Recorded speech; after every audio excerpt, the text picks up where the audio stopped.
పెద్దవాళ్ళ కోసం నేను మళ్ళీ చెబుతున్నా, జాగ్రత్త కోసం కూడా చెబుతున్నా. జాగ్రత్త, పొదుపు అనేది భారతీయ సంస్కృతిలో సహజంగా నేర్పుతారండి. చిన్నప్పటి నుంచి అనవసరమైన వస్తువులు కొంటున్నాం. ఇవాళ షాపింగ్ అనేది ఒక హాబీ అయిపోయింది అంతమందికి. ఏదో సినిమా చూడడం హాబీ అంటే పర్వాలా, ఏదో హరికథలు వినడం హాబీ అంటే పర్వాలా, పోనీ ఏదో కుట్లో అల్లికలో హాబీ అంటే పర్వాలా. షాపింగ్ హాబీ ఏమిటమ్మా, దిక్కుమాలిన హాబీ. కొంపలు నాశనం అయిపోవు అంటే నీకేం పని లేకపోతే సరదాగా షాపింగ్కి బయలుదేరతావా? అక్కడికి వెళ్ళి కార్డు గీకేయడమా, ఎంత పడితే అంత, తర్వాత ఏడుస్తూ కూర్చోవడమా అని. లేకపోతే ఇంకా షాపింగ్ కూడా వెళ్ళక్కల. ఇప్పుడు కొత్తగా వచ్చాయి కదా ఆన్లైన్, ఓ నొక్కు అమెజాన్ ఇస్తాడు ఎంత పెట్టి. అదే ఇడ్లీకి కూడా అమెజాన్నే, మన కర్మ అలా వచ్చింది. హోటల్లోంచి కావాలంటే అమెజాన్, వాడెక్కడో అమెరికాలో తగులుడతాడు, వీడికి ఏదో పంపుతాం, వాడెవడికో పంపుతాడు, ఇది వస్తుంది ఇక్కడికి.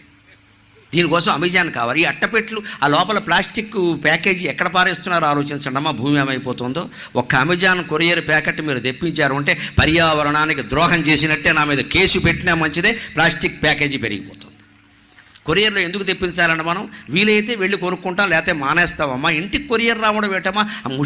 మనం కుంటి వాళ్ళమా, గుడ్డి వాళ్ళమా, ముష్టి వాళ్ళమా, సర్వావయవాలు పడిపోయాయా, మన కాళ్ళు లేవా? వీలైనప్పుడు పెడతామండి, లేకపోతే మానేస్తాం. కొరియర్లో ప్రతిదీ ఆన్లైన్ బుకింగ్, ఇంటికి వచ్చేస్తుంది. వస్తుందమ్మా, మృత్యువు కూడా ఇంటికి వస్తుంది, రోగం కూడా ఇంటికి వస్తుంది. యమధర్మరాజు దున్నపోతు కూడా ఇంటికి ప్రవేశిస్తుంది.